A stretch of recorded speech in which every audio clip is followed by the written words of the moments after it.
Soku, and Azekah, and Ephas Damin. And Saul, the men of Israel, were gathered and camped in the valley of Elah, and drew up in battle array and counter the Philistine. And the Philistines stood on the mountain on one side, while Israel stood on a mountain on the other side, with a valley between them. Then a champion came out from the armies of the Philistines named Goliath from Gath, whose height was 6 cubits and a span. And that is the word of God. To help us understand these verses well, we have our own Reverend Munyambu. Reverend Munyambu, karibu.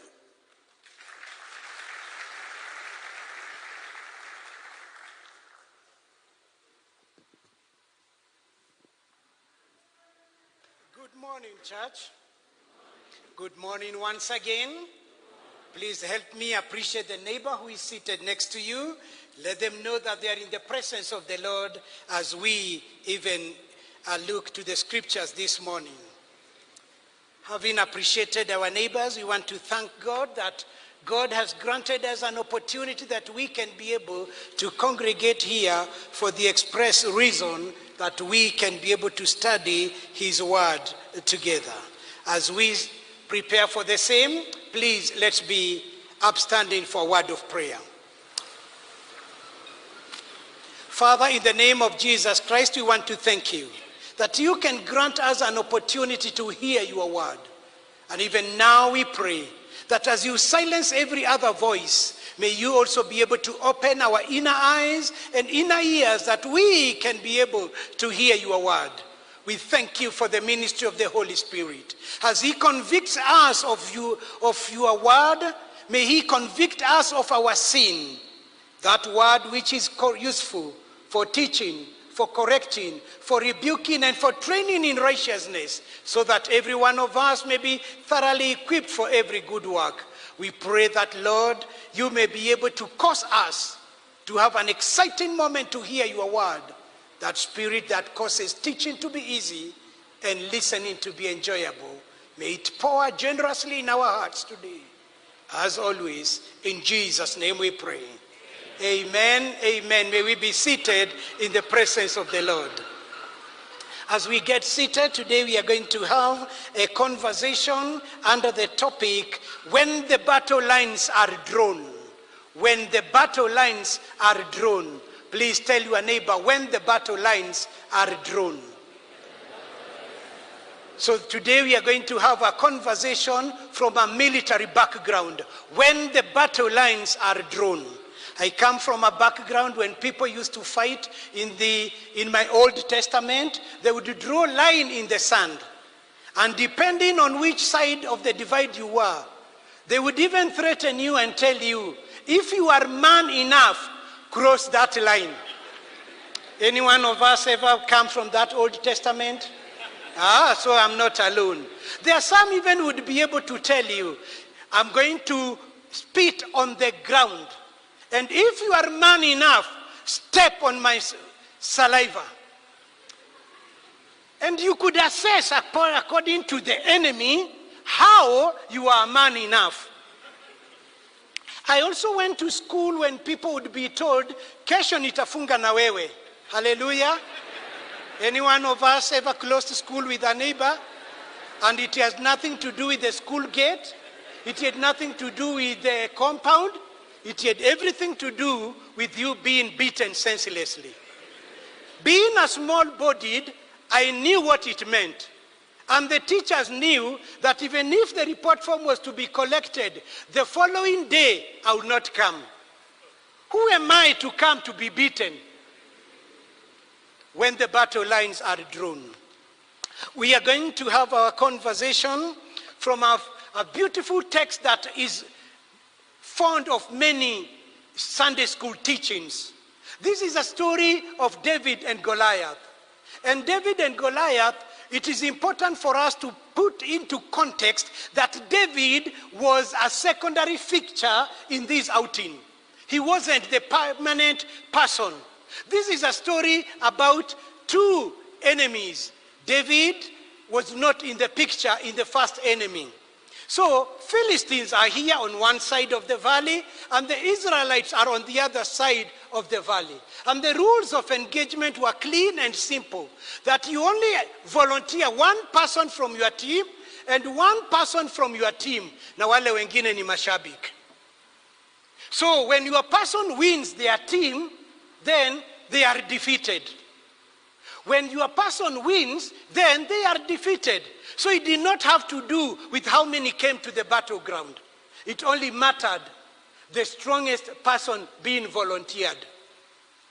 And now you can be able to assess, if you had been given that opportunity as a village, as a community, and even sometimes as a church, whom would we volunteer to be able to go and fight on our behalf? The Philistines had no problem because they had an outstanding general. On their side, they had a gentleman. By the way, the Bible depicts him and says he was a champion. You see, you cannot be a champion until you reach to that point that you have been exposed once, twice, thrice in the battle and you emerged the winner. Amen? So the Philistines were sorted out. Tell your neighbor, the enemies are sorted out. Aha. Sasa the kazi imebaki upande wetu. Kwa sababu if we do not have anybody to represent God's army, then our goose, according to Reverend Mitei, our goose is already cooked. So that was the setting. And the Bible takes a moment and explains who the champion of the enemy side is. The Bible is able to say he was not just a champion from Gath. He was over 9 feet tall. As I am standing here, I am 5'8". So I need another boy of almost 2 point something to step on my head to be equivalent to be Goliath. So that can tell you it is a really intimidating sight. But it also explains not just the size, but it's also the weapons of the enemy. His bronze, his helmet, the javelin. The head of the javelin by itself is 7 kilos. 7 kilos, I know when you are not in the business of weighing and measuring. Let me explain it to you. Unga ya ugali, paketi moja, ni kilo 2. So you need 3 and another 1 kilo. Hiyo ni head. Si mshukuki yote. Just the head. And listen to the javelin. To the armor. 57 kilos. Hiyo ni mfuko ya simiti. Mwanaume every day. This is interesting because Saul is not even on the battleground. But Goliath, he's having somebody else to be carrying the armor so that when they will go to fight, he's not tired. Somebody else every day, when Goliath is on the battleground, carries 57 kilos of armor every day. Imagine just to shield your boss with 57 kilos. The ground battle is set. But the Bible says, listen to this, in verse 3, they drew their battle line to meet the Philistines. When the battle lines have been drawn, today even as a church, as a nation, when our battle lines have been drawn, what will we be able to do in the battleground? We will be coming there in a short while. So, David, not in the picture again, gets an opportunity to be sent by the father to go to circle, to check with his brothers, who 3 of them, Eliab, Abinadab, and Shammah, had been enlisted in the army. So he's been sent by the father, go and check out with your brothers. How are they faring on? David, he's a shepherd boy. He is so tiny that even when Prophet Samuel was coming to anoint king, he was not even in the conversation. He was so tiny that he was only given sheep to take care of, not cows. That is how small he is. Bible history says he was around 13 to 14 years of age. So he goes to soccer. Why would it concern the father to send him about his brothers? A couple of reasons. This is the same place that Judah was able to kill the Philistines when they were able to rape their sister Tamar. So he knows that even as we go to the battleground, David is going to pass through a territory belonging to the enemy. And we have historical issues that at one point in time, we had killed their brothers. So it can be a sweet revenge mission. And so, the father was concerned. David goes. He finds that there was no battle. Have you ever been hyped for something just for you to reach there and find there was nothing? David has been hyped. It's a battle. He goes to the ground and finds the Israelites, the Philistines. Okay, let me change the other way around. I see you are not happy with me. The Israelites and the Philistines. Now, are you happy? Okay.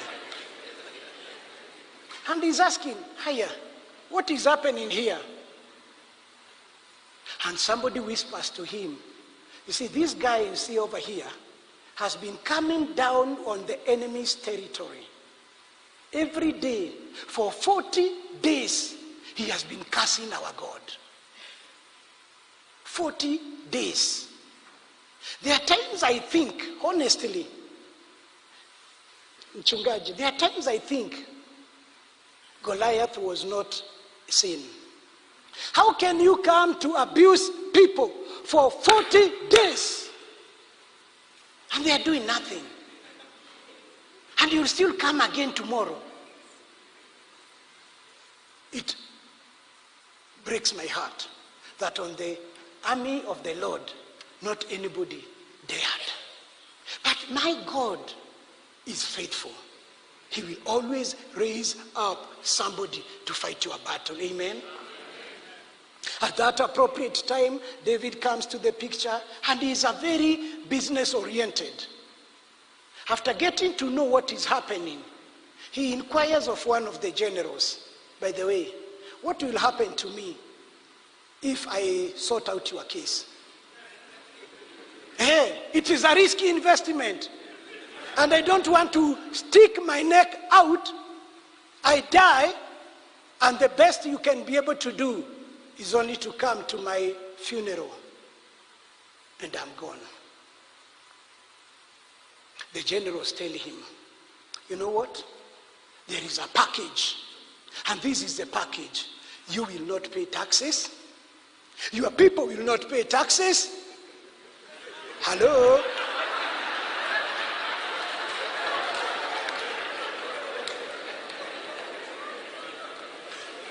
Think about it. That KRA will not come for you for life. And it is also sold that the king's daughter, Maka, is going to be your wife. Who will not want to be an in-law to the king? Because you only need just to say, I am the groom. That is all. The king will provide the daughter and the reception. And that was motivating enough. That was good package. And David said, if that is the package, count me in. Goes to the king's hall, puts on the armor, And my Bible says he tried to walk. My God, he did not try. He could hardly walk. Helmet that was so heavy on his head that covered even his own eyeballs. The breastplate was so heavy that the king, that David could not even soldier on. All said and done, the battle is won on David's favor. But I want to draw some few lessons for our take home today. It is always important to remember this. The longer you allow the enemy to come down their territory, they are coming up your territory. The longer you allow the enemy to be coming one step closer to you, remember, you are losing ground. That is why the Bible would say, do not let the enemy get a foothold on your territory. Because, remember, he was here, you allowed him one step. Goliath is coming one step at a time towards the Israelites' territory. And they are watching and doing nothing. Lesson number one for our take home. Lesson number one, facing Goliath is an intimidating experience. Facing Goliath is an intimidating experience. Listen to me, verse 11. On hearing the Philistines' word, Saul and all the enemies were dismayed and terrified. Facing Goliath is an intimidating experience. Every one of us, periodically, we are granted opportunities in life. Some may be as big as Goliath, and some may be very intimidating. And I am here to encourage every one of us that any time that you find yourself facing a Goliath, just realize it is a very intimidating. This is David, this is Goliath. We are always going to be confronted by surmountable challenges as an individual, as a family, as a church, as a country. They are going to be as huge as Goliath. But does that mean that the battle is lost? Tap your neighbor on the shoulder and tell them the battle is not yet over. Huyu alikuwa tu ni Goliath. Facing Goliath. Iko wengine wetu tutakuwa tunasikia. And we say, please look for somebody else. God is looking for somebody in this church, in this nation, who is going to stand in the gap so that every Goliath, every challenge that comes to us can be able to be faced. Hallelujah. Facing Goliath is an intimidating experience. Lesson number two. Facing giants is a recurring experience. Facing giants is a recurring experience. David was able to say, just a while ago, I was able to face the lion. I come from a community of hunters and gatherers. And as much as you hear we are hunters, we don't provoke the lion. And the reason why you will not hear so many people called like my name, which is lion, is because it is not a recurring experience to everybody. Those who have ever faced a lion, they will show you scars. That as much as we killed it, look at my back, look at my face, look at my hands. Oh, I wish it doesn't come back again. David said he had also faced the bear. Many times we only listen to the bears during the time when people are celebrating Valentine. A lot of bears are being given as presents. Let me tell you, that is not the bear that David faced. David had faced the grizzly bear that would be able to, by one hug, to rip you apart. A bear is that kind of an animal that it will attack you on the ground, and when you climb a tree, there you find it. That was what David faced. And now he is fighting Goliath, another giant. Church, as a country, we have been able to face enough giants. The locust came, a monumental challenge. And there are times you just wish it goes and disappears in the ocean and becomes fodder for the fish. The locust came. The COVID came. The Great Recession came. The drought is here. And some places are experiencing the El Nino effect, floods. Fighting giants is a recurring experience. When you just think that you are over with one, it is time to face another one. Last week, with some sense of humor and great respect, I was called to go to a burial. And the burial was in a flooded area. And here we are, you take the body from the morgue just to reach on the ground and realize you can't hang the body on the tree, you can't leave it on the shelves, but the grave is flooded. And the people are saying, ilikuwa, hebu pimanisha na hiyo miti, ilikuwa either hapa hivi. Now try to walk on a meter high flood, trying to check how far, where is the graveyard. And the next thing you disappear into the grave itself. And when we thought that was over, we are being informed that now it is a greater challenge to take the body to the morgue. I want to believe that there must be provisions, that when you face the second Goliath and the third giant and the fourth one, you must be able to have the tenacity to fight. Amen.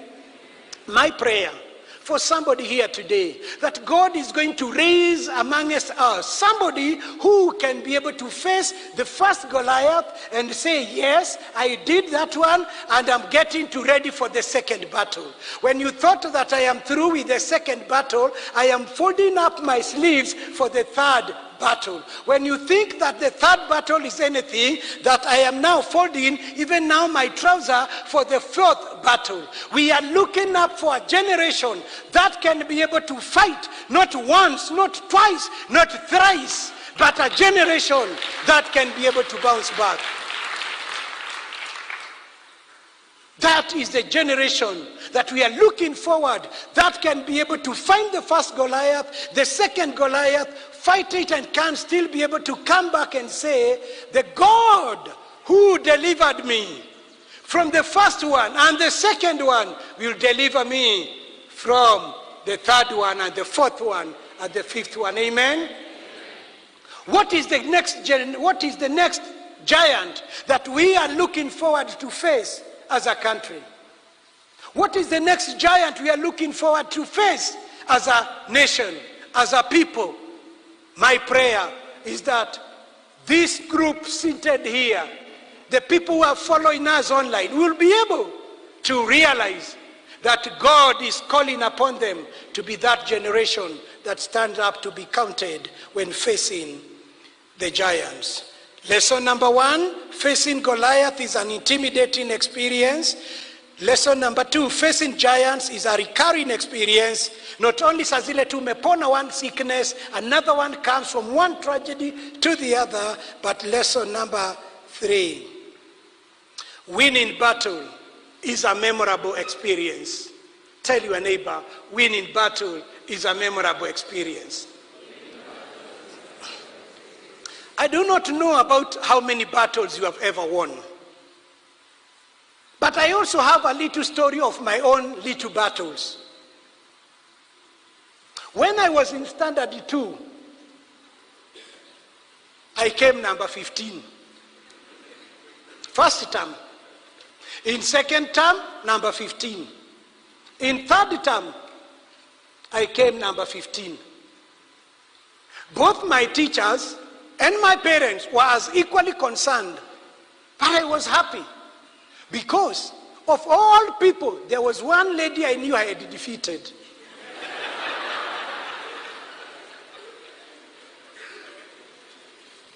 I may not have improved significantly. My parents were upset, my teachers were upset, but I was encouraged. It was memorable for me because there was one lady who used to bully us. And every time you score, the first thing you'd always ask, Joyce, ako namba ngapi? And that to me was encouraging. How many battles have we won? Do you realize that the God who was able to help us overcome the locust is the same God today? Do you realize the same God who was with us during the COVID is the same God with us today? Do you realize the same God when we were experiencing the La Nina 40 years? We have never experienced such a great drought, but God was on our side. That same God who helped us overcome is the same today, yesterday, and forevermore. Amen? And I am excited that we have a God who has been able to say that I am the owner of the battle. Not just fighting the battle, but he says, the battle is mine, says the Lord Almighty. And therefore, I am excited that when I go to another battle, I am persuaded that that God is the one who is going to carry me through. Amen? Oh, church, it is important for us to realize winning battle is a memorable experience. Think about the battles that God has caused us to be able to overcome as a church, as a family, as an individual. And that is why today you may have come to this congregation and your heart may be heavy. I want to let you know that just go back into that memory lane and identify what God did for you, what God did for your parents, what God did for your people, for your community, for your nation.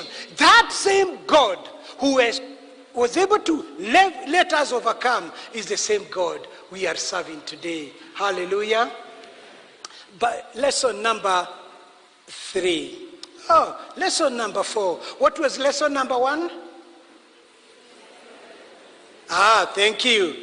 Facing Goliath is an intimidating experience. Lesson number 2. Yes, facing giants is a recurring experience. Lesson number 3.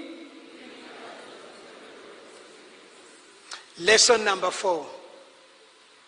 Doing battle is a lonely experience. Doing battle is a very lonely experience. Doing battle. Remember David, he's surrounded by his people. And when it came to the matter that it counted, sasa is the time they are telling, wewe, nani, we teremka, nuona ngojewa. It is you. Very lonely. Any one of us ever gone to the theater? We are all of us surrounding you. And the moment says, the doctor says, next. And then you see everybody say,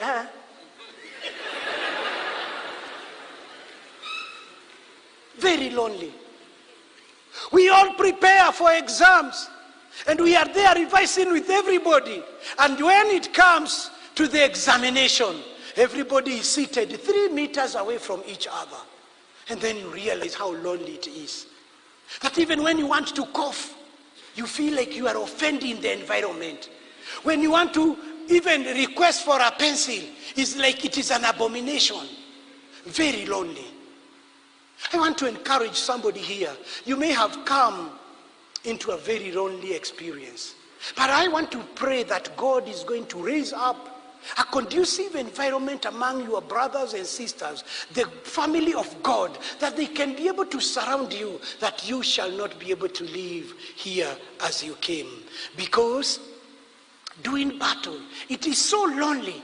How I pray that God will give every one of us the tenacity, the ability to be able to withstand the battle. This is my prayer. Those lonely moments, I want to introduce to a friend who sticks closer than a brother, who is able to walk with you down that memory lane.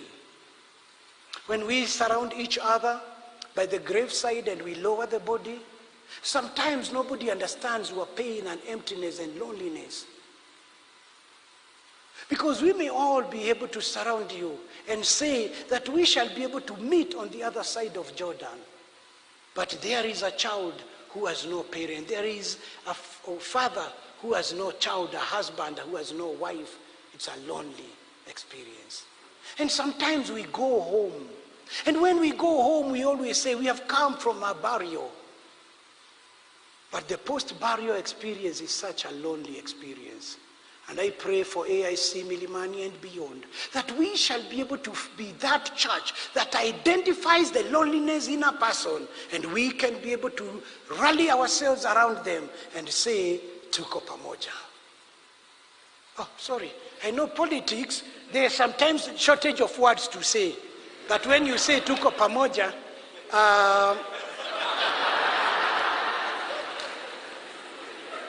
lesson number one. Lesson number one. Oh yeah, my students have failed. Lesson number one. Lesson number two, uko kwa balcony. Nyinyi peke yenu, uko kwa business class. Thank you. Lesson number three. Lesson number four. Lesson number 5, and I will be seated down. Trusting God. Trusting God is a stabilizing experience. Trusting God is a stabilizing experience. Verse 35, look at together with me, verse 45. This is what the text says.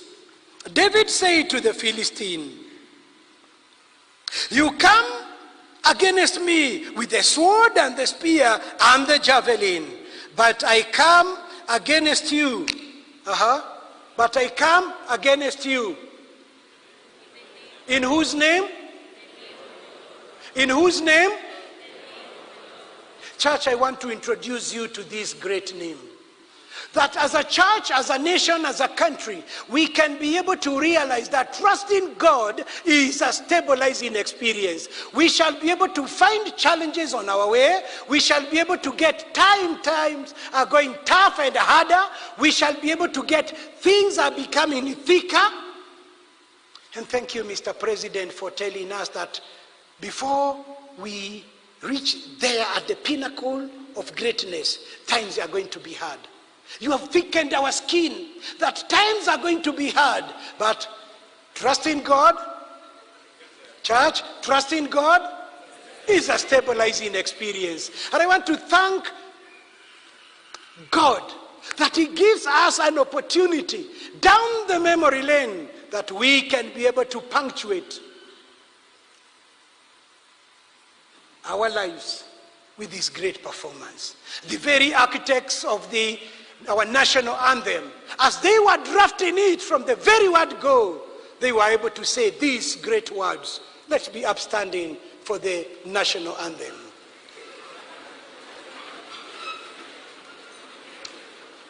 What did the architects of our national anthem say? Oh God of all creation. That beyond, over and above everything else, trusting God has been a stabilizing experience. Let us pray.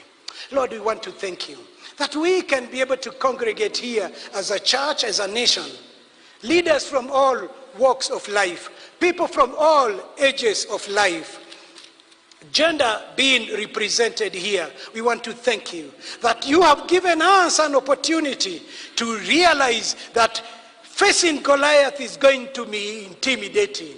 But we want to thank you because you are greater than any of our circumstances. You are greater than any of our issues. And the same faithfulness that you have been able to deposit in us, we call and count upon it even for the days to come. We want to thank you for the giants that are always on our way, because our fighting ability, our tenacity to bounce back could not be able to be there if they did not recur. Should we have just faced one giant and then we smashed him and killed him and nothing else, we would have been weaker soldiers. But today we want to thank you, because day in and day out you present situations and circumstances along our way and along our path that we can be able to face the first Goliath, overcome that, and we face the second Goliath and we have overcome that. Lord, we thank you for every Goliath who comes along our path,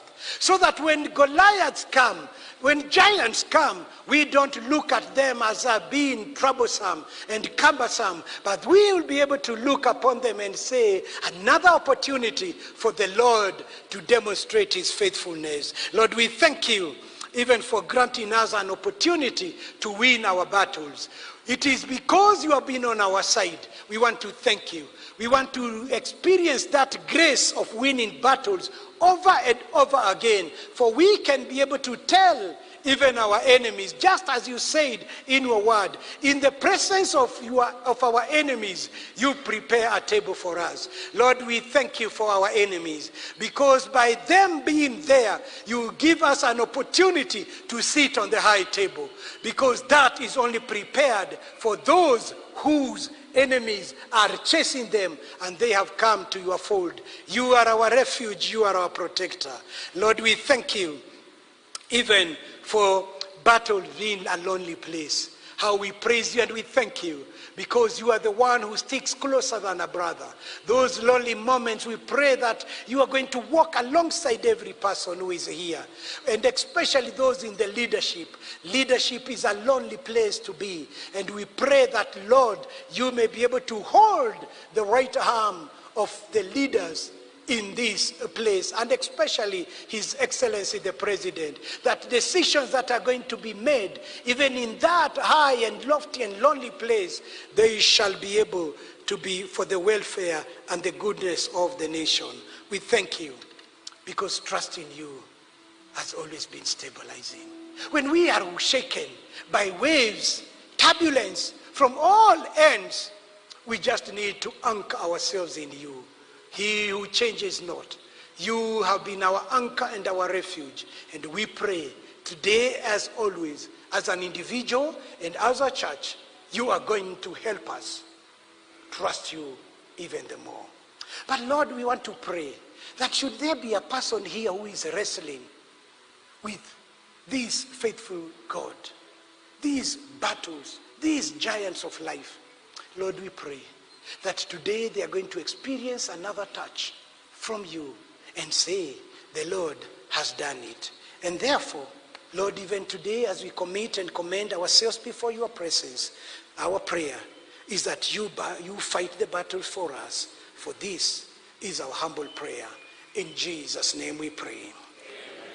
Lenina endelea nina zidi kutembea maombi yasikie Bwana unipandishe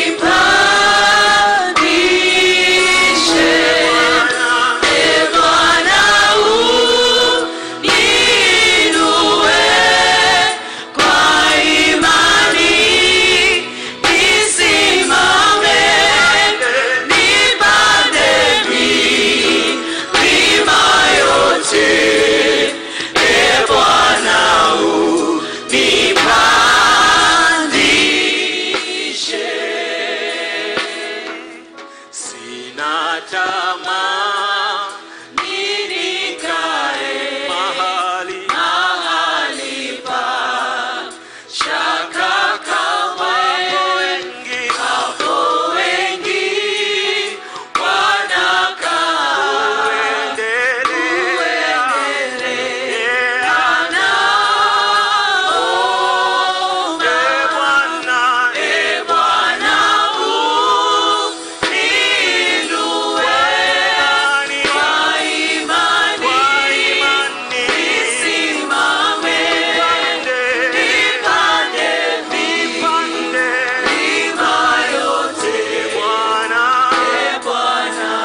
God.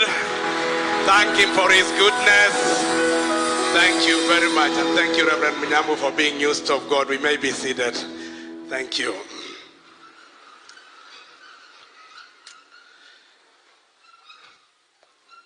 Your Excellency, welcome home. We are so glad to worship with you today. And all our visitors who are here, please feel welcomed at AIC Milimani and in the presence of God. We'll do a few notices and then we proceed from there.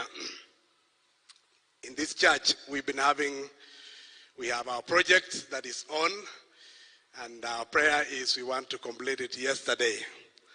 So, all right, this is a sample of the chair that we will have. That is how we see the church. That's how it will look like in a few months. Sinivyo, just in a few months. So we want to ask all of us, we've done the first round and we have 1,000 chairs in. We would need the next 1,000. It will take, we'll need 3,000 chairs, but we're going, if we can get the next 1,000, a seat goes for 13,000 Kenya shillings. So I want to encourage all of us to participate. We said when we began, each member at AIC Milimani in one way or another should participate so that when you come, you know my chair is right there. So I want to encourage all of us to do that. May the Lord bless you and thank you. As we do that, we will go now to the time of giving.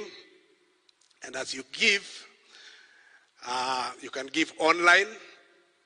And so the pay bill number will be up there, 809-109. And the account, you can write either tithe, and if it's your offering or you are giving for a seat, you just indicate that giving will be received in the church accounts. Also, we have the bank transfers and all the other ways you can be able to do the giving.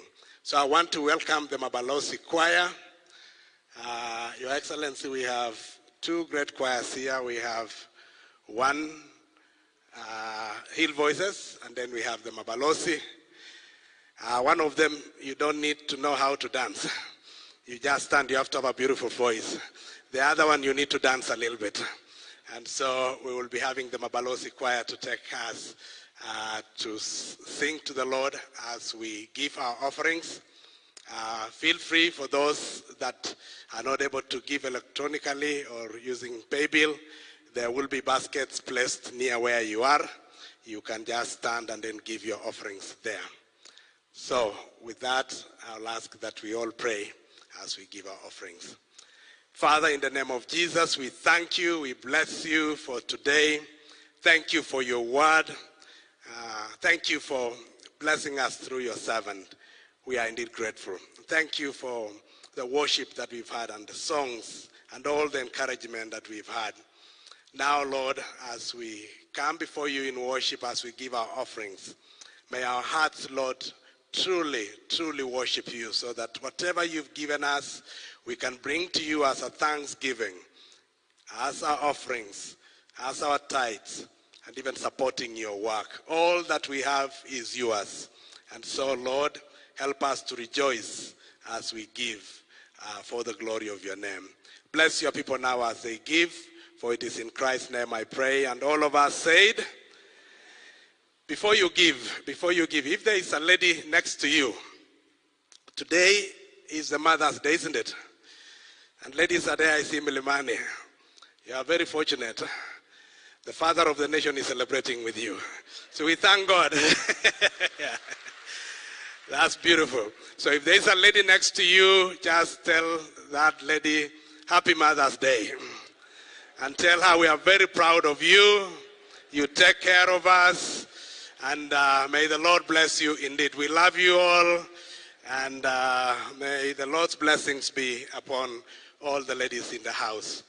And so for now, let's come and give our offerings as the Mabalosi Choir will be leading us. Karibu.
Thank you very much, Mabalozi Choir. Mungu na tukuke. Tunasema asante.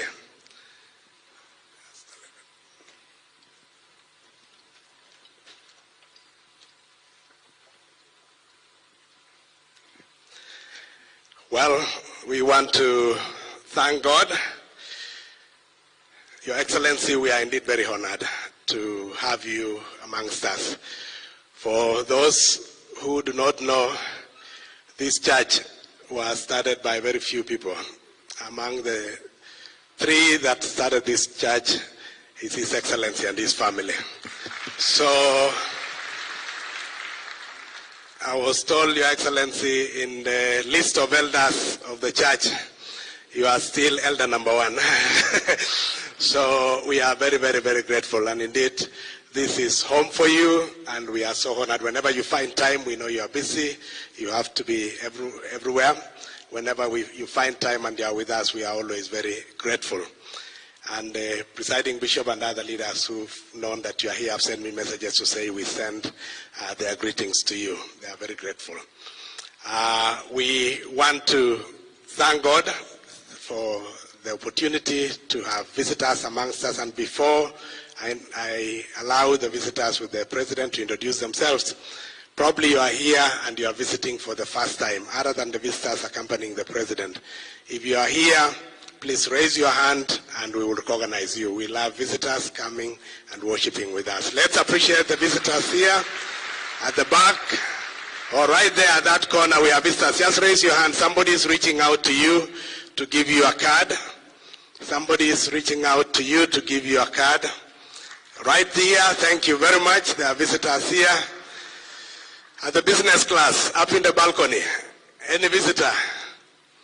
We normally say, oh right, we do have some visitors up in the balcony. Thank you.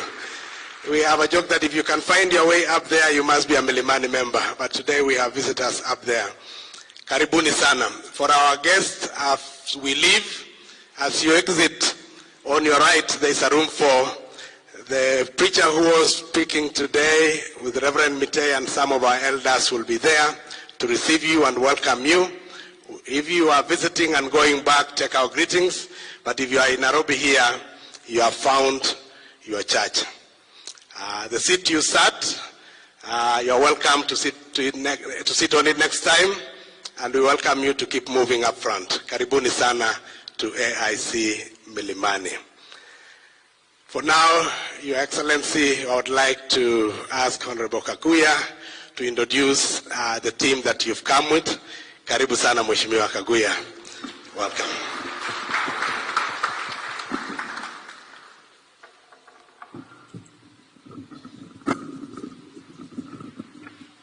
His Excellency, the President of the Republic of Kenya, my colleagues, starting from the Chair of the Budget Committee and colleagues within the city, the clergy and the church, have jumped water.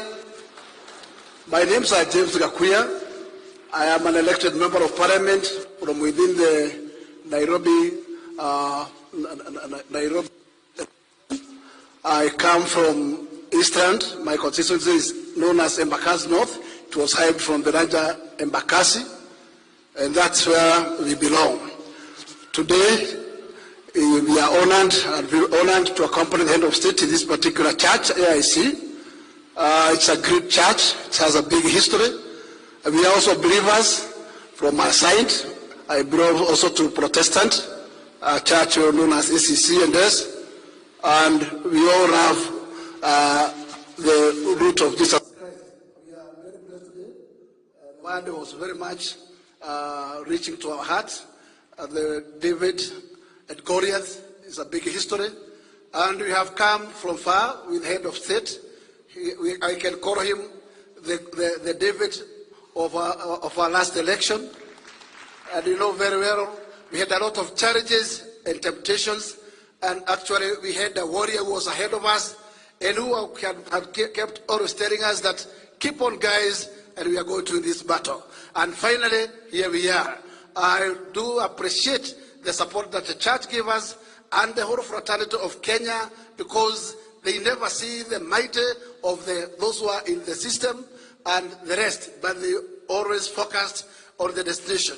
And here we are, and our David has already made us to be victorious, and therefore we feel the victory is with us. Let me have this opportunity to allow my colleague just to have a word and introduce themselves as they sit down. Welcome, Katie.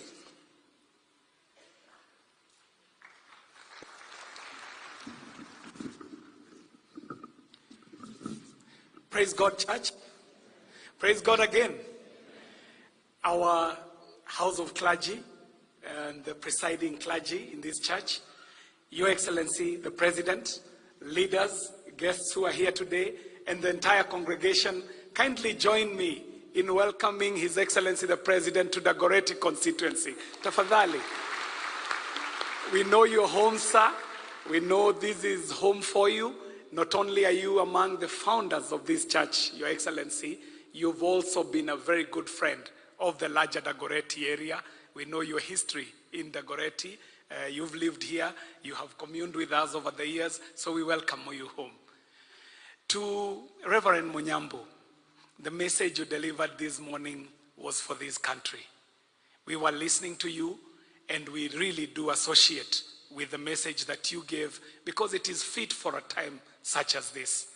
When we look at Goliath, Goliath is an intimidating encounter. And when this country could not find anyone who could face against the perennial, traditional problems that have been facing this country, God lifted up a David in the name of William, and we were able to face up some of the challenges. We had been historically told that you can never go against tradition, against dynasties, against systems, and a David emerged. Now, it is only in victory that we discovered that the Goliath encounter is a recurring one. His Excellency the President goes into government and finds empty coffers in our treasury. New Goliaths emerge, and we have to find new ways of facing these new Goliaths. But vile Daudi alisema kwenye kitabu kitakatifu, hii mambo ni kujipanga, my friend. And I know a David who knows how to jipanga. Na akajipanga nayo, and as we are working on the renewal of our economy, the recovery of this country, I know we have a great leader ahead of us, and Reverend Munyambu, we shall celebrate in victory. And we trust that God shall stabilize this country with the leaders that he has chosen. Your Excellency, once again, welcome to Dagoretti, and we are happy to have you. Thank you very much, Church. Thank you very much. That is our able member from Dagoretti South. Let me now have the pleasure to introduce a member from Roysambu constituency.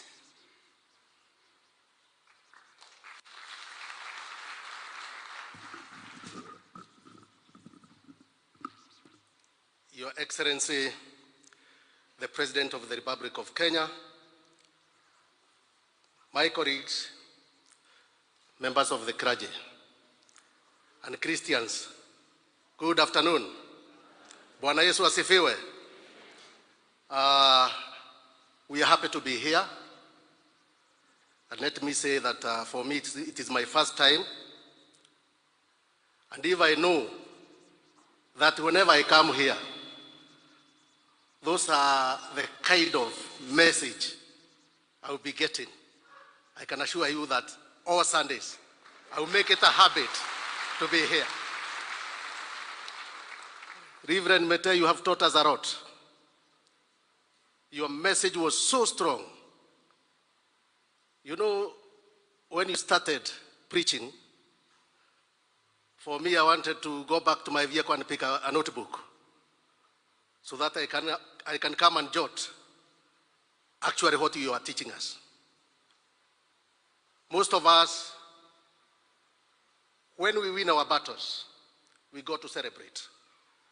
But you have taught us that after winning our battles, we should be ready for another battle. And in fact, we should pray for our president. When we were campaigning, we asked God to give us victory. And God was so promising, he gave us that victory. Little do we know that there is another giant, that there is another battle, which we have to win, and we have to fight on. Our president has a great duty and responsibility to steer this country to the next level. And that's why I'm saying that we should continue praying for him, because even after winning the elections, I know you all know that another giant came in and we started another front of battle. But we believe that even this one, as you can see, and the way it is now, we are winning that battle. So we thank the church for their support. And what has happened in this country today, I can say that we are ashamed. And I know that even the president himself, and the country and the government and the state, we are at pain. And we are in dilemma to charge the church. You know what has happened in Sakahora. We are just confused Where do we start to challenge the church? But we believe that God will give us power and understanding, because we know there are those churches who are steadfast to preach the true gospel. And for those who are not doing that, let them know that they have made us ashamed. Today, this morning, I heard from a media, which is a foreign media, reporting how many bodies have been exhumed at Sakahora, over 200. And it was a foreign media. I was ashamed, because it is being heard all over the world. So it's unfortunate, but we believe that God is still in his throne. Thank you very much. God bless you. Continue to pray for us. Let us continue praying for our president, and I believe that he will take us where we believe that is where we should be. Thank you so much. Asanteni, Mungu awabariki. Thank you very much. That is Honorable Kamande from Luasambo.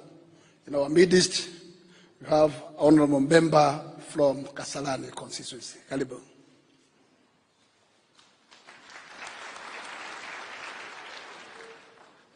Praise God, Church. Your Excellency, the President of the Republic of Kenya, all leaders present, the clergy, hamjambo. So, first of all, let me apologize. I think everybody saw me walking in a bit late. I had a small emergency on the way here. But let me say I'm very honored to be part of the President's convoy today or this Sunday. I'll be very brief. We always go back to the elections, and everybody keeps asking, especially the people in the opposition. First of all, I'm an independent member of parliament. I'm the first independent member of parliament ever elected in the city of Nairobi, in Kasarani. And I want to assure you all, without the help of the church, I would not be a member of parliament today. So we should be all very proud that we have a president who understands the power of God, who is ready to support the church. And I want to assure you, Kenya has come from very far. From the time of independence, we've had many revolutions until the time we had our new constitution. What Kenya needed at this time was an economic revolution. And I believe, honestly believe, that the president we have today is the one person who could have taken us through to the next stage in our country, Kenya. I used to be a pilot in my previous life. There is something we call stalling, whereby a plane has a minimum speed. If you go slower than that, the plane drops from the sky. And it happens sometimes. The irony is, when that plane drops from the sky, the way to recover the aircraft is to push it down even more. So you have to push it down, which is against your instincts, so that you recover the aircraft and go to the sky. Where we are in Kenya right now, we were put in a very deep hole. It is very easy to criticize from outside, but there is only one way to recover this aircraft. There must be a period when we push the aircraft down, get enough speed, and then recover and go back to the sky. So what I'm trying to say is that we have a very able pilot at the controls presently, and we should thank God. The challenges ahead, that's what I'm saying, it's very easy to be in the opposition and criticize, but we must go through it so that we can recover our country. So the church was instrumental in our president taking over controls of the country. What I ask is you continue praying for him. You have heard the challenges never stop. There is no sleeping in that house. So please continue with your prayers. Those are the wings that will enable our president to rescue our country. Once again, thank you very much. Since I came late today, I'll make sure I come back once again. And thank you all for your very warm welcome. God bless you. Thank you very much. I think now we'll be having an honor to invite a member for Keharo. He's a great friend of ours. Let us have a word from him. And actually we'll be having an honor also to introduce the hand of state to the congregation. Thank you. Thank you very much, Honorable Gakuya. The clergy led by our host, Dr. Mairori, His Excellency the President, His Excellency William Samoei Ruto, and all Christians. Bwana Yesu asifiwe. Bwana Yesu asifiwe tena. Hao wameongea mbele wamesema ya kwamba watarudi hapa AIC tena. And I want to say and confirm, this is not a chorus that we have rehearsed. Because I was to say the same.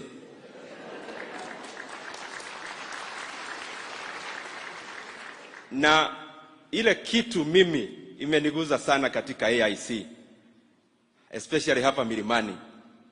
I'm an Anglican, I go to All Saints, and of course the other places in Kiharu. But I want to laud the kind of praise and worship and choir that is in this AIC Milimani. I almost thought Honorable KJ will enlist to one of the choirs because they are lovely to say the least. Very nice. We feel very blessed. I also want to thank Reverend Munyambo for that very great sermon. It has talked to all of us, and the beauty is that as the Christians of AIC Milimani are very much aware, it is not a service that you expected His Excellency to be here today. And therefore the sermon is a sermon ni sisi tumeipata, haijakuwa prepared because we were coming. And I think that is how God speaks to people. Lakini uniruhusu kidogo Reverend Munyambo, kwa sababu I've seen the way God has blessed you in terms of giving sermons in a manner that is captivating. Allow me also to give a rejoinder a little bit. First of all, to thank you, because when you compared the Philistines and the Israelites, mimi niliona where I was seated with His Excellency, it is the place you pointed as Israel. And therefore, those people who are not this side, I think they are Philistines, but I don't want to say which side they are. I also don't want to say that the preacher could be seated on that side also. Lakini pia hapo umetusomea kitambu na wakakuja na the king said that whoever the party that you read about the daughter, na wakakubaliana maneno mingi. Wakakubaliana na nikaona kuna watu wanaanza kucheka already. Mimi nimejaribu kutafuta, pengine utanionyesha pahali ilisemekana no payment of taxes, but I'll keep searching. So I really want to thank you very much for that great sermon. Mimi yangu ni machache. You know, His Excellency the President, you are my friend. And I know for sure, as Honorable for Kasarani has said, our captain, that God always chooses the right tool at the right time for the right job. And I can confirm, and I don't want to chest dump, I'm just saying it in humility, that having known the kind of challenges in our country, and having known the character of the person leading our country, it is clear that God knew the kind of turbulence you are going to face, but He also knew that He has the right tool for the job. The country needs a very resolute person and a very bold person, and I am sure we got the best. And His Excellency, Your Excellency, when I was in class 6 in primary school, I have an uncle who is still there even now, who was doing some businesses here in Nairobi. And he used to visit us in Muranga in a yellow KUI, a vehicle, the only vehicle any of my uncle had, KUI 216. And when I was in class 6, because my uncle was these well-built people, and of course with the public opinion, and that time when we were in class 6, you know that the pinnacle of making it, number one is of course to have a vehicle, and if possible, a public opinion. So, mimi nikaita baraza kwetu nyumbani. And I told my mother and my father, this familia yetu, yule mtu ambaye na I look up to is my uncle because he has a vehicle. Na mimi nikisoma historia ya my uncle, hajasoma sana. So mimi nikaambia my mother and my father, since I want to be rich, and my uncle is rich, and my uncle didn't go to school, mimi wacha nianze biashara saa hii, kwa sababu naona sio masomo peke yake. And I started, by the way, a kiosk. My father was understanding. I started a kiosk, my first kiosk in class 6. Unfortunately, by the time I was reaching class 7, a boy who was becoming number 2 was depreciating. So my father, of course, told me to ward up the shop, and that was the first comma of doing business. So my father realized I had an ambition. Na kuna ile kitu ilikuwa inanifurahisha ya kuwa na duka. But he also realized that he had a divine responsibility to raise up a son. And therefore, whatever was fashionable to me then, whatever was good to me then, my father had to make it become a postponement. He had to tell me, yes, it is good, but it's not the right time. Na akaniambia maneno ya biashara kwanza ikwame. His Excellency the President, God has made you the President of Kenya, but also the father of our nation, Kenya. At such a time like this, our country does not need populism, and especially irresponsible populism. My father would have told me, kijana yangu nakupenda, wewe fanya biashara. But he had a divine role, not just to please me, but to do what is right for my future. Mr. President, you came to a country where our public debt is 9 trillion Kenya shillings. You came to a country where inflation was almost going to double digit. You came to a country where much of the workforce, the able workforce, 36% of those who are qualified to work have no jobs. You came to a country where we are not even able to feed ourselves. Mr. President, you had a choice to make us continue in bliss and enjoying ourselves in oblivion, or make the hard choice, make us tighten the belt now for us to have long-term stability in the future. And I am glad that is the route you have taken. And I want to request my fellow patriots, my fellow countrymen, it is very easy for a president to please the nation. Very easy. We may not even have to pay taxes. We may not have to do too much. But then what are the kind of countries that are in that kind of situation? And I want you to compare all the countries with very low taxation. We compare with their standards of life. And I agree, and you agree with me, the president has chosen the stability side. And after doing that, what is the situation now? Some of our peers in terms of countries, a country like Turkey, which is part of OECD countries, rich countries, their inflation rate is over 70%. Some of our neighbors here, and I can't mention names, their inflation is above 33%. As we talked last year, the inflation of Kenya is currently 7.9%, and it is headed even lower, and especially after the blessing of rains. And therefore, Mr. President, may I beseech you as a leader, I know that as a human being, I have to be compelled to do my bit. But your obligation is bigger than my wish now. And I plead with you, wewe ukwame hapo kwa future ya Kenya, kwa sababu in a year or two, Kenyans will appreciate the reason why we have to tighten our belts. The other thing, nasitaki kuongea mengi, I have heard many stories out there. People say, you know, we had subsidies, these are the time, we had subsidies that at the time. I am the chairman of budget in the National Assembly.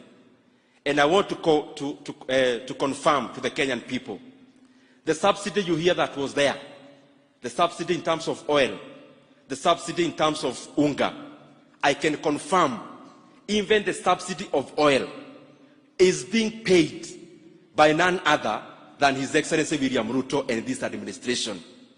What we enjoyed then is postponed subsidies. Enjoyment was then, the payment is now.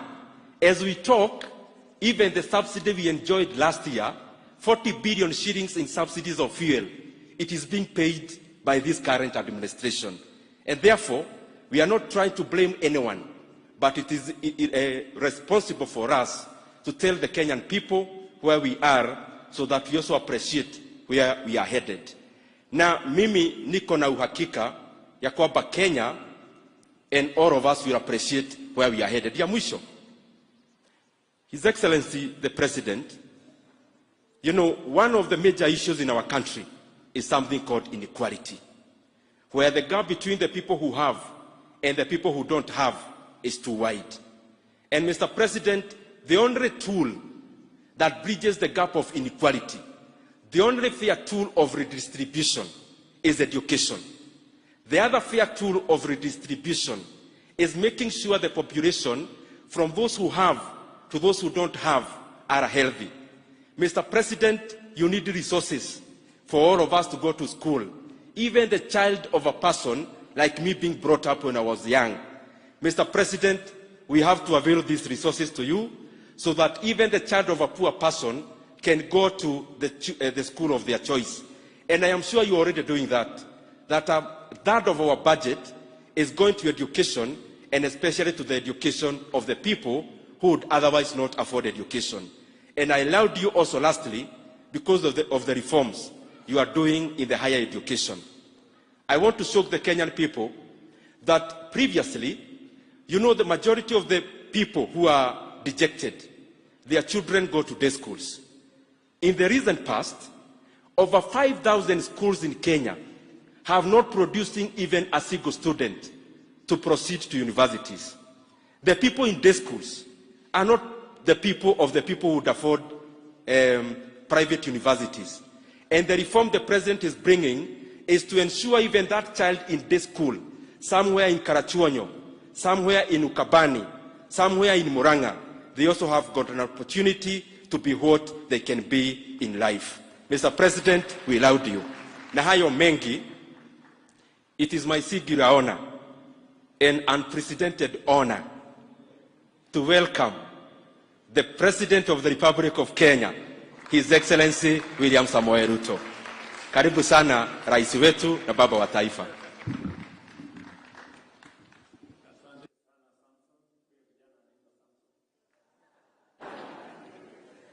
Na kwa sababu mimi niko kanisa ya nyumbani, ningeomba, naona mtu ameweka hapo mbele, ninaendelea. Haya, nafikiri tutaimba hiyo wimbo. Who is going to be the soloist for that song? Mimi wakati ndugu Munyambo alikuwa anahubiri, nilikuwa naambia hawa wangwana kwamba hii ndio kanisa ya nyumbani. Mimi nilikuwa kati ya wale walioshiriki kanisa hii karibu miaka almost 20 something in 1992 and 93 ndio tulikuwa hapa tukianzisha hii kanisa. Na wakati Pastor Munyambo alikuwa anahubiri, nilikuwa naringa sana kwa hawa watu. Naambia hivi ndivyo mambo uwanga huku kwetu. So let us sing. Mbele endelea, ninazidi kutembea, maombi uyasikie, e Bwana nipandishe.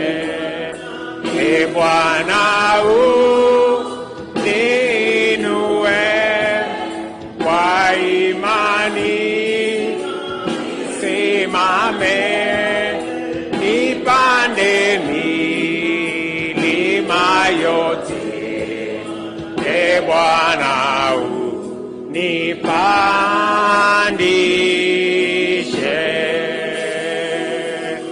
Sina tamaa nikae mahali pa shaka kamwe, hapo wengi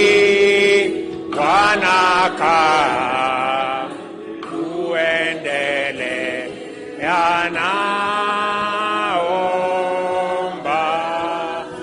Ee Bwana uninue kwa imani, nisimame nipande milima yote.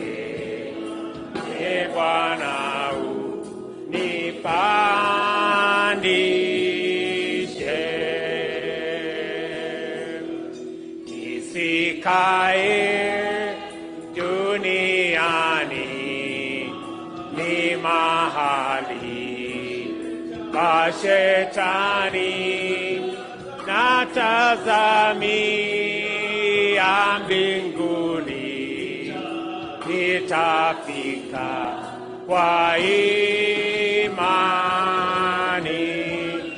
Ee Bwana uninue kwa imani, nisimame nipande milima yote. Ee Bwana unipandishe. Nataka nipandishwe juu zaidi ya mawingu, nitaomba nifikishwe. Ee Bwana unipandishe. Ee Bwana uninue kwa imani, nisimame nipande milima yote. Ee Bwana unipandishe. Ee Bwana yote. Ee Bwana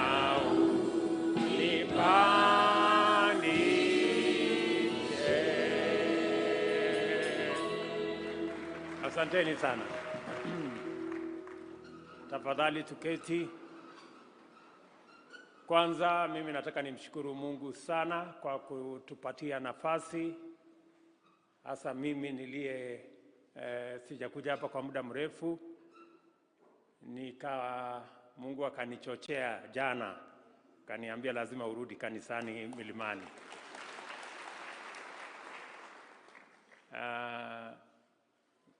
Mke wangu Mama Recho alikuwa ameniuliza twende kanisa kule kule Mogotio, lakini Mungu alinichochea sana nikuje hapa kanisani, na nimeona kulikuwa na sababu.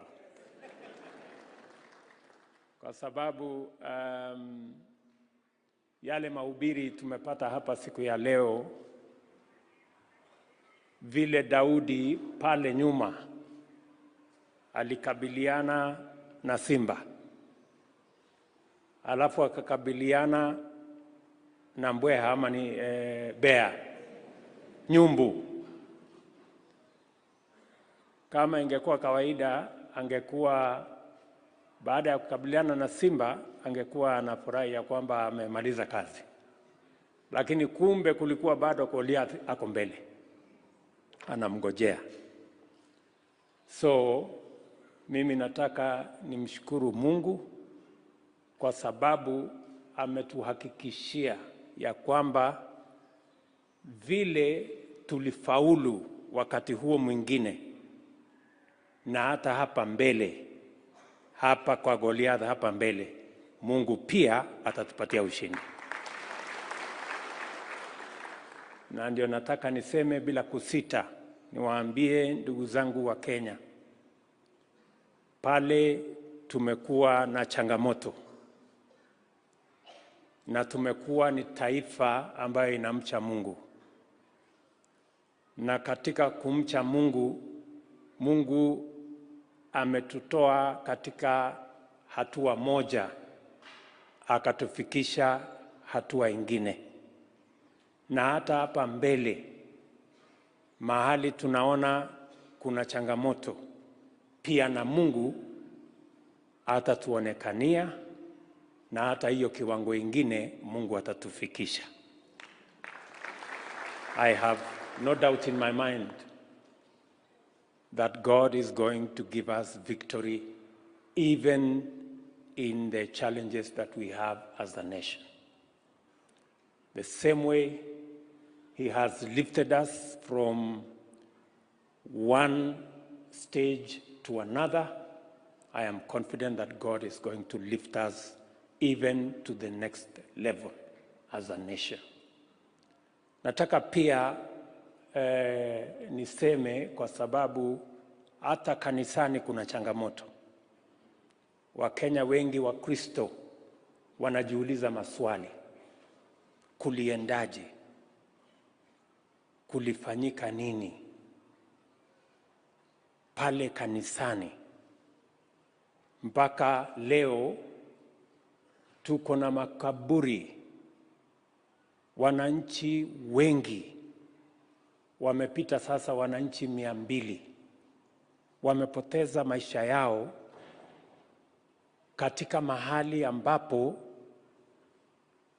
mambo ya Mungu yalikuwa yanazungumziwa.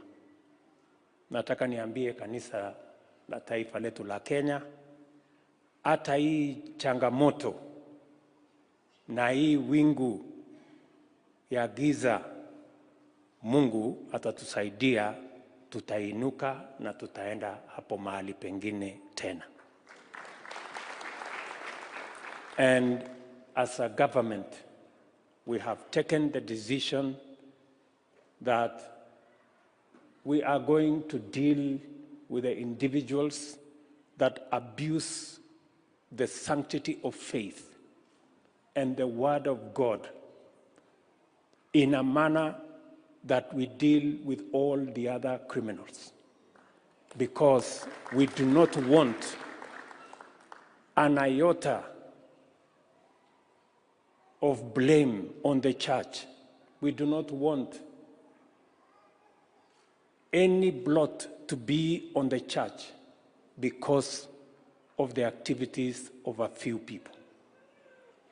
We know, like the way Daniel says in Daniel 11:32, that they who know their God, they will be strong and they will do exploits. I want to tell the church that because we know the God we believe in, we should be strong, even in the face of Shakahola, even in the face of the current situation that is raising more questions than answers. And I want to assure you that the government of Kenya is going to get to the bottom of what really happened. Give us a little time. Our security agencies are working round the clock so that we can unravel these acts that shame the people who want to abuse the sanctity of religion and cause loss of life in the Republic of Kenya. So at the same time, we're going to work together with the church. We're going to work together with the religious organizations so that we prevent anything like this from ever happening again in the Republic of Kenya. I want to ask our religious leaders, I want to ask our religious fraternity that we work together towards formulating what our religious leaders and institution will give us as the benchmark, how we avoid situations where individuals abuse religion to extort from people and to even destroy lives of people. We have to be sensitive, and I am confident that our religious leaders will give us the guidance on how we are going to make sure that true religion, belief in God, our faith, our commitment to Scripture is not taken advantage of by a few people who have aims that are not very legitimate. So nawauliza tuombee nchi yetu. Naamini ya kwamba kwa sababu uchaguzi uliopita ulikuwa ni uchaguzi ambao watu walikuwa wanachagua kati ya wale wanaomcha Mungu na wale wengine wanaendesha mambo namna hiyo. So shetani amekasirika, akakuja akaingiza mambo ya Mungu kwa mambo ya mauaji. Lakini vile alishindwa na shetani ataendelea kushindwa. I am very confident that we are going to move forward together. Nimefurahi sana kufika hapa kanisani siku ya leo. Asanteni sana kwa ile kazi mmefanya. Thank you also for the church, for the AIC church, for agreeing that I now belong to all the churches. In fact, I come to AIC not very often. Sasa mimi ni mtu ya Catholic Church, ACK, PCA, watu ya Korino, sio gani, wale watu yote. Na Mungu amenipatia nafasi pia nipate kujua. Unajua nilikuwa hapo kwa AIC, sikujua ati kuna kanisa ingine tunaweza kwenda mbinguni pamoja. So now I have a greater understanding that hii mbinguni tutaenda na Wakristo wengine kutoka madhehebu zingine. Asanteni sana kwa kuelewa ya kwamba ni vizuri tuhamasishe na tufanye kazi na Wakenya wengine. Lakini nimefurahi tena zaidi. I'm very proud to be a member of this church. I'm really very proud. Kwanza leo nilikuwa naringa sana nilikuwa naambia hawa hivi ndio mambo huanga hapa AIC. Sasa mtakuwa mnakuja huku kwetu. So nimeshukuru sana. Thank you very much for making us proud, Pastor. Nimesikia ya kwamba mnapanga mambo yenu ya viti hapa. So tutapangana na hawa waheshimiwa. Ndio tujipange pia.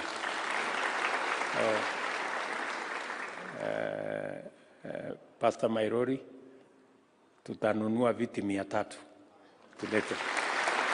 So tutapanga in the course of this week tutagawana na hawa wadosi. Kila mtu kidogo kidogo, alafu tutatumana viti 300. Baada siku nyingine tukikuja, tutakuja kusukuma kutoka mahali hapo.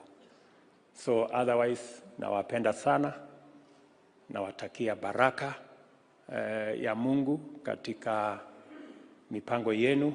Mzidi kuombea taifa letu la Kenya. Naomba msaada wenu wa maombi katika majukumu ambayo niko nayo na viongozi wote katika serikali ya Kenya, bunge la Kenya, mahakama zetu na sehemu zile zingine zote, ili Mungu atujalie tutekeleze mapenzi ya Mungu katika taifa letu la Kenya. So asanteni sana kwa kutupokea hapa kanisani. Tunawapenda sana na naamini ya kwamba sasa, kwa sababu mimi nimekuja hapa karibu mara kwa mara, nitakuwa nakuja hapa kanisani. God bless you. Asante.